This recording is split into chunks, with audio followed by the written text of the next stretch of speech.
Hello, everybody. Welcome back to an episode of My Thoughts. We're back here. It's been a while since we did the last episode, but we're back. I just was coming up in terms of my thoughts, just because there's so much I can bring to it. You know what I mean? It doesn't have any specific theme, like some of the other things here on the channel. I could talk about a lot of things, and I have, on different My Thoughts episodes. But I was thinking about different things I could talk about, and kind of like referencing. I took some time in between the last My Thoughts episodes and now. I just took some time to think about what I would want to talk about next, like news or whatever. It just kind of depends what I'm feeling. And I've kind of done this topic before. In fact, it was one of the first My Thoughts in the series. It was My Thoughts on the NBA Finals when it was back when that specific finals was going. But if you guys don't know already, I'm a huge sports fan, and I probably already mentioned that. But I like a lot of the sports, like NFL, NBA, MLB, and NHL and all that. Most of the major sports I'm a fan of, and I like all the Philadelphia teams, like the Flyers, Sixers, Eagles, Phillies, and all that. I probably already mentioned that in a past episode, but for those of you guys who are new or whatever, I am a huge Philly sports fan, and I just love sports in general. But I was just tossing around different ideas, and I was thinking about talk about the NBA season. It just started pretty recently.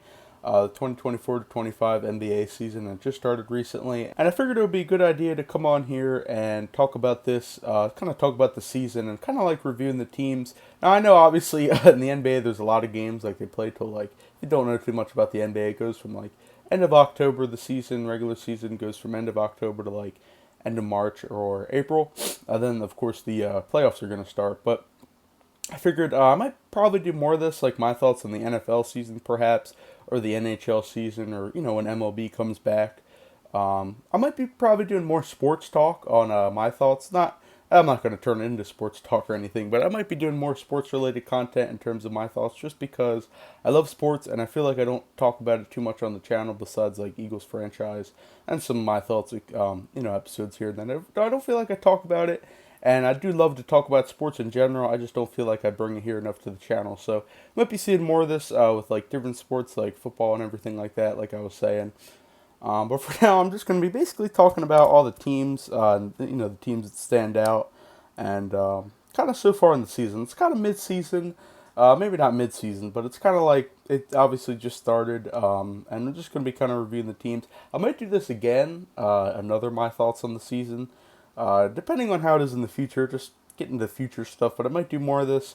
Um, kind of talking about the NBA season again, maybe like a part two or something. I'm not sure what I'll call it. But something like that. But just saying, we might see more of these kind of videos talking about sports in future My Thoughts episodes. So just to get started here, I'll be talking about kind of each of the teams, kind of breaking it down, and kind of like talking about what I think, my thoughts on every team. So the season is fun. I think NBA is at peak season right now. I think it has a lot of it's a lot of fun stuff. Like we've seen a lot of the good, better teams. So I'm just gonna kind of go through here and talk about them. So I'm gonna read off of an article here. I'm not necessarily gonna be, kind of copying off it or whatever you want to call it. I'm just gonna kind of be referencing this article from ESPN. It's the 2024. Let me get it up here. The NBA standings, biggest surprises and underperformers of the 2024 to 25 season so far. That's from the ESPN website. I'm just gonna kind of be lightly referencing it and some of the stuff it says and kind of like be kind of breaking it down. It just makes it easier so I can kind of talk about it and kind of review it. So getting off in an article here, but it's kind of like also organically me talking about it. So it goes here. The 2024 to 25 NBA season is just a few weeks old. This was as of November 14th, so not too long, like a week or two ago. And teams are already proving that preseason projections are just that. Philadelphia 76ers, which we're going to be talking about them because, again, like I said, they are one of my favorite teams in the NBA. Even though we'll get to that. That'll be like a whole other rant. But then Milwaukee Bucks both currently sit outside the Eastern Conference plan. Meanwhile, the Brooklyn Nets and Detroit Pistons find themselves in the middle of the wide open standings, and the Cleveland Cavaliers are off to the hottest start in the NBA since the 2015 to 16 Golden State Warriors. The Cavs started off 15 and 0. It was either 14 or 15 and 0, but they just lost last night against the Boston Celtics, and they're still like 15 and 1, which was incredibly good. But that was a big one because Cavs started off 15 in a row, undefeated, and then even 15 and 1 is good, but that was kind of crazy. One of the more crazier things that a lot of people were talking about. The Cavaliers, they have a good team. they have some good younger players in there, and they have a lot of time to develop. But the Cavs are, some people are saying the Cavs are going all in this year. But just to kind of review, that's kind of what I'm going to do here with this article, kind of break it down and talk about kind of like what they talk about, stuff like that. So the wins in the East are lacking. They could be found out west. A lot of the Eastern teams aren't doing as well. As 10 of the Western Conference teams are at .500 or better. The Phoenix Suns or Oklahoma City Thunder and Warriors are all off to notable starts, but injuries threaten to stall some early season momentum. Suns star Kevin Durant picked up a calf strain that will sideline him for multiple weeks, while Thunder big man Chet Holmgren suffered a pelvic fracture that will keep him out 8 to 10 weeks at minimum. And that's just kind of like what's coming out of the Western Conference. And injuries, of course, are happening. With injuries mounting and preseason storylines thrown out, let's check in on which teams have been underperformed and overperformed so far.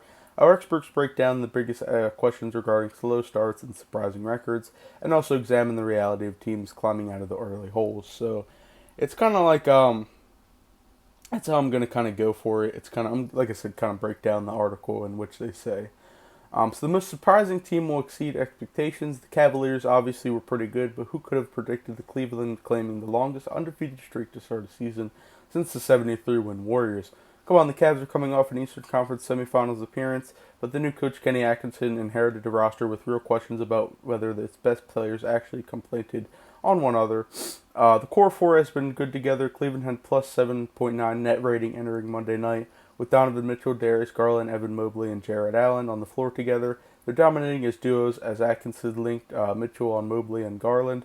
With Allen in the rotation, the Mitchell-Mobley tandem is plus 13.9 net rating, and Garland-Allen isn't too far behind, plus a negative 8.4 tandem. So it's early in the season, but last week's blowout win over the Warriors served note that the Cavs should be taken seriously as contenders. And like I said, that's what I was saying. The Cavaliers are some real contenders here, and I think they have a chance to go all in. Maybe to the finals. Maybe a return to the finals for the Cavs, but I think it's still too early to call kind of stuff like that. We'll have to see how everybody's kind of doing in the later season as the playoffs approach for the the NBA season. Then this goes on the Golden State Warriors. I thought the Golden State Warriors were going to be good this season, but I did not expect them to be tied for the best record in the West, 11 games, while boasting a top 3 defense in the league. After beating the Celtics on November 6th, Stephen Curry said multiple times how much he's enjoying this group because of the return of the organization's strength in numbers philosophy. A callback to Steve Kerr's first season, 2014-15, which ended in a title. A decade later, as long as Curry is on the court and players around him are defending like this, the Warriors are a real threat. And that's pretty true. I agree that the Warriors also they're getting better because in the past seasons they're not as good as they maybe used to be back in the day. But they're kind of climbing back. A lot of injuries kind of took them back, and of course Klay Thompson got traded. If you're interested in seeing the bigger trades, I did my thoughts a few in the summertime about I did my thoughts on the free agency trades and stuff, like one of the bigger trades that went down in the NBA over the offseason. So if you're interested in me talking about the bigger trades, go ahead and watch that, my thoughts. That's pretty interesting. The early season performance is talking about the Knicks. Is not likely to last or matter much as the other teams on the list, but let's give some love to the Brooklyn Nets. And the New York Knicks. After trading Mikal Bridges to the New York Knicks and notably requiring the rights to the 2025 and 2026 first round picks, Nets have been as high as 4th in the East during 4 and 6 start. Even Brooklyn's losses have been impressive, including overtime games against the past 2 champions, Denver Nuggets and Boston Celtics, and 5 points in Cleveland. For the most part, the Nets have been driven by veterans, including Dennis Schroeder, who is averaging 19 to 3 points on 46.2 3-point shooting. That could put Brooklyn in a better position to deal with those contributors to contenders before the trade deadline. And keeping on the Nets on track for the lottery talent they need long term. Which that's also I agree with because they need lottery picks and stuff like that, just throughout the season and in the draft and everything. So the Nets are kind of iffy, but I don't have too much to say about that. After losing Paul George in free agency, dealing with Kawhi Leonard's latest right knee injury, and dropping the first 4 home games at the brand new Intuit Dome, which is a great stadium, by the way. Obviously, I haven't been. I don't live in LA, but I hear that the new Intuit Dome, the Clippers' new stadium, is it's a great time and it has some fun things in there. Coach Tyronn Lue and the LA Clippers won 4 straight games to climb into the play-in picture. Guard Norman Powell has been leading the way, averaging a career best 24.9 points on the 50.5 49.5, 83 shooting splits, just some stats. Nearly doubling his 13.9 scoring average a season ago. James Harden has struggled with his efficiency, shooting just 36.2, including 31.3 from three, but is still nearly averaging a triple-double with 20.7 points, 8.8 assists, and 8.2 rebounds per game, which is pretty good for him. In addition of Derrick Jones Jr. from Dallas, he has helped the Clips rank 11th in defense, allowing only 100.8.6 points per 100 possessions, which is pretty, just kind of technical stats, which I'm into. And then the Detroit Pistons are going to kind of go in there, but the Clippers, to kind of end off the Clippers bit, it's they're doing good. They just kind of need to find their way a little bit, but I think they can also be. They've always kind of been contenders in the West, kind of competing with the Lakers as well. But I think the Clippers have a chance to be some good contenders. And then with the Cavs have arrived to stake their claim as contenders at the top of the East, but I'm not surprised by the Pistons starting the season 5-8. It took them until January 15th to get their fourth win last season. They're not world leaders by any means, but they also appear to not finally been not pushovers. And considering the state of the Eastern Conference, Detroit has been reason to believe that it has made a push for at least a spot in the play-in tournament, especially with Cade Cunningham off to such a strong start, leading the team in points with 23.8 per game, averaging a career high 8.5 assists and shooting up 45.6, which is pretty good. But the Pistons aren't as good of a franchise as kind of like they were saying. The Pistons kind of like they're not a good franchise. They're they kind of like they lost a lot last season and previous seasons. They just kind of need to find their edge and find their young team, and I think they'll be all right. It's unbelievable that the Bucks are this bad. Chris Middleton's absence doesn't excuse a team that, with this championship aspirations, only having 4 wins, 12 games in the season. The Bucks are kind of at the bottom with the Sixers as well. With championship aspirations having only 4 wins, of course, that's what they were saying.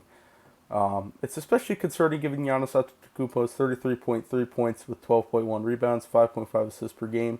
It's putting up numbers near his career best, and the noise around the Bucks will only get louder if the losses continue stacking up.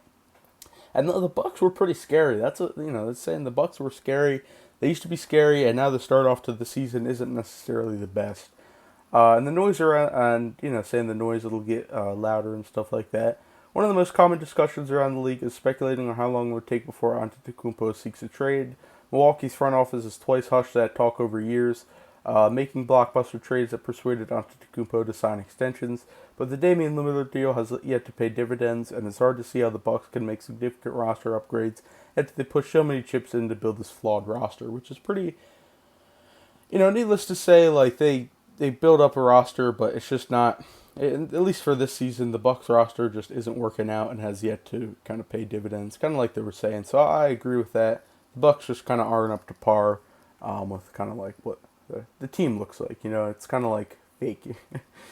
Clearly it's Milwaukee, but in the non-Bucks division, I'm surprised Philadelphia was so incompetent before Joel Embiid's return to the lineup. Yes, the 76ers players who have been healthy are primarily on the team to complement Embiid, Paul George, and Tyrese Maxey, and Philly has put 2 of those 3 players on the court together only 3 times all season, but the Sixers were in a talent disadvantage against, say, the Toronto Raptors, without both RJ Barrett and Emmanuel Quickley, whom they lost to 115-107 during the first week of the season. Given Embiid isn't expected to play both ends of a back-to-back sets the rest of the season, Philadelphia might rue not being able to pull out more early games if it means another path to the playoffs through the play-in, which is kind of like more on the Sixers, and I'll probably be talking more about them later. But there are a lot of injured, and we signed Paul George, we signed obviously we have Joel Embiid, Tyrese Maxey, and some good deeper bench players, but it's just with a 2-win team like so far in the season, it's just kind of embarrassing. And as a Sixers fan, I'm kind of sad to see because I personally thought we were going to be scary. We had Paul George, Tyrese Maxey, Embiid, of course, and some other good role players in terms of the starting lineup and coming off the bench. But like it's just not so far in the season. It's just not what they kind of all hyped it up to be. It's just kind of a real shame as a Philly fan. Hopefully they could turn it around. But Embiid had a lot of controversy with that reporter. I don't know if you guys saw, but he shoved a reporter. There was some controversy. He sits out back-to-back games. Some play just doesn't want to play, and his heart is not in the game anymore. But I would disagree about that. I think his heart is still in the game. They just kind of got to find their. It's going through a power struggle. I think is what they say. They just kind of got to find the rhythm, and I believe they can get back to the winning ways because they were doing good. It's just like Sixers aren't as good as they used to be. They made it to the playoffs, but this season, especially, they can go all in. There was a lot of chances they could go all into the finals, but um, I don't think that's the case. It's just they keep kind of sliding off, falling off, and it's not good for the team. But hopefully they can kind of find the rhythm and kind of go back to what they used to be. So it's just a shame to see as a Sixers fan, but you know how it is. The team that has been mostly healthy thus far, yet has still looked the furthest from potential juggernaut is hyped to be, is Knicks.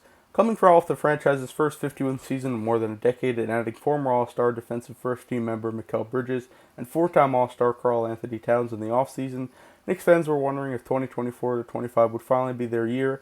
The East has been underwhelming as a whole, which is, that's been the common theme throughout the article, which I agree with. So New York's 5-6 start is still good enough for the fourth in the conference, but the Knicks are already 7 games behind the number 1 Cleveland and 4 games back from the defending champion Boston Celtics.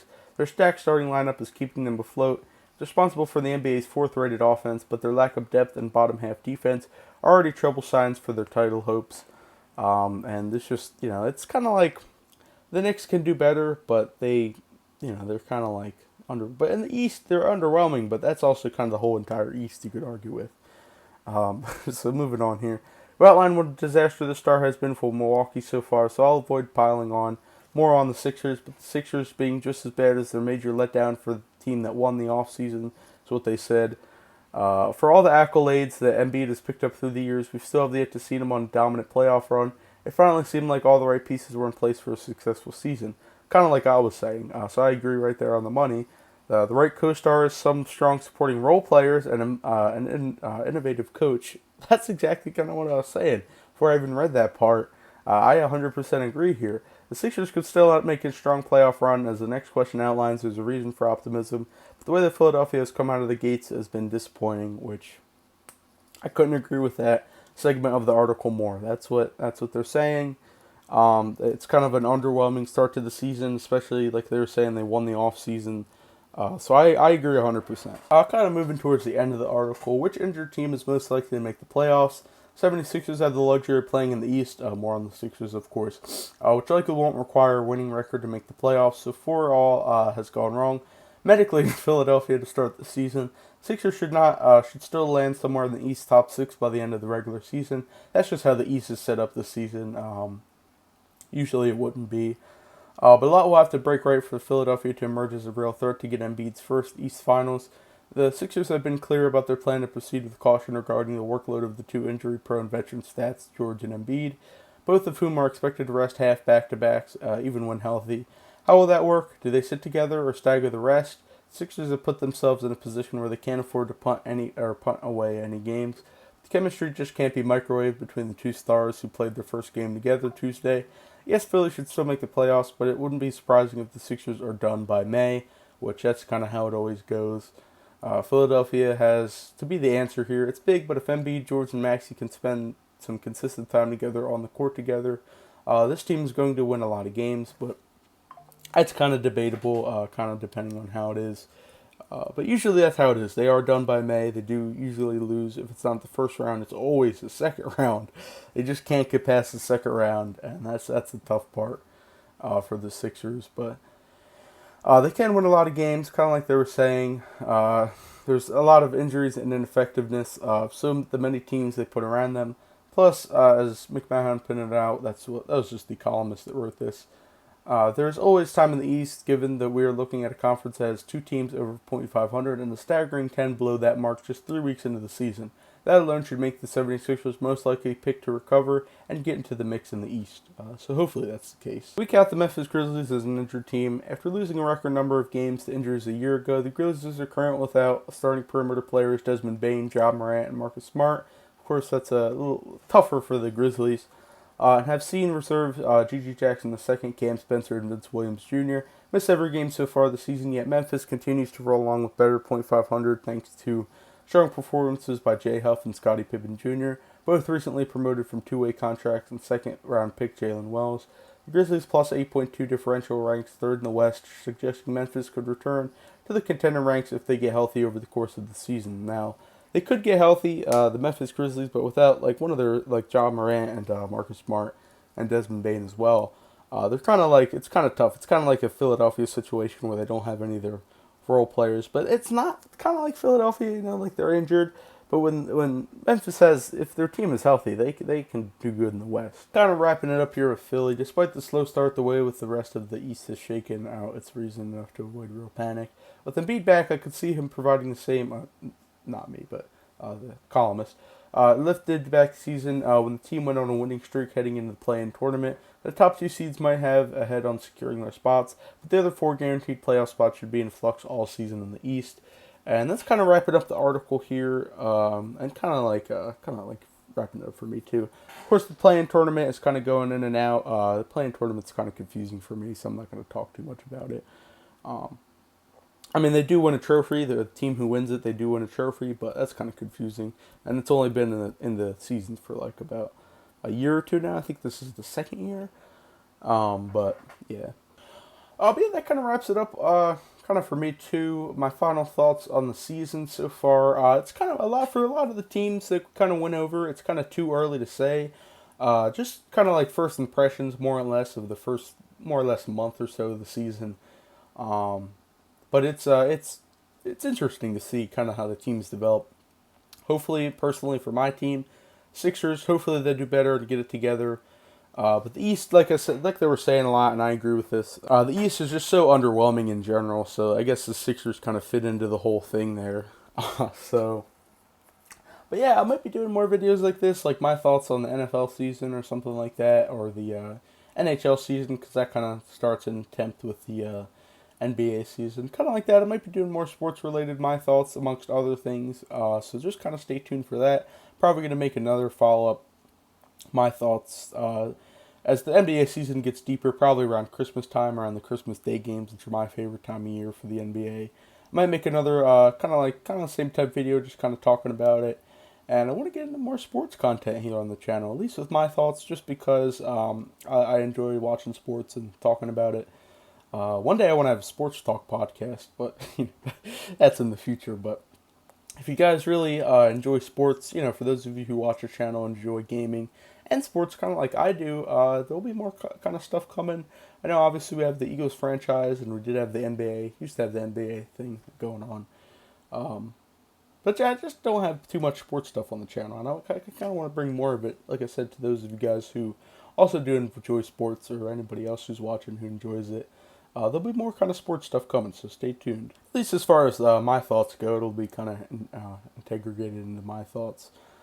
But yeah, with all that being said, that'll pretty much wrap it up. Obviously, this is a really good time for it amongst all the videos. Leave a comment down below. Let's discuss everything. What do you think of the NBA season? What do you think how your favorite team is performing so far? If you have a favorite team, or if you just like the NBA in general, leave a comment down below what you think of all that stuff, and your favorite NBA team and how you think they're doing and stuff like that. Leave a comment down below for all that good stuff. I like to discuss. Hopefully, I like to see more comments. Of course, as always, also like the video. Give me feedback and stuff on the video if you liked it, disliked it, whatever it is it may be. I enjoy to see any kind of feedback, so it helps me gauge a kind of like how I do my video formats and stuff like that. If it's if I should keep doing what I'm doing, or if there's anything I should maybe change, leave a comment down below if you whatever feedback stuff. And yeah, of course, Discord, Twitch, Instagram, links in the description, like always. Stay tuned, like I said, more sports stuff coming for my thoughts, and also probably more my thoughts episodes in general coming, because I got more stuff to talk about as it kind of comes on and stuff like that. But yeah, with everything being said, I will see you guys in the next video.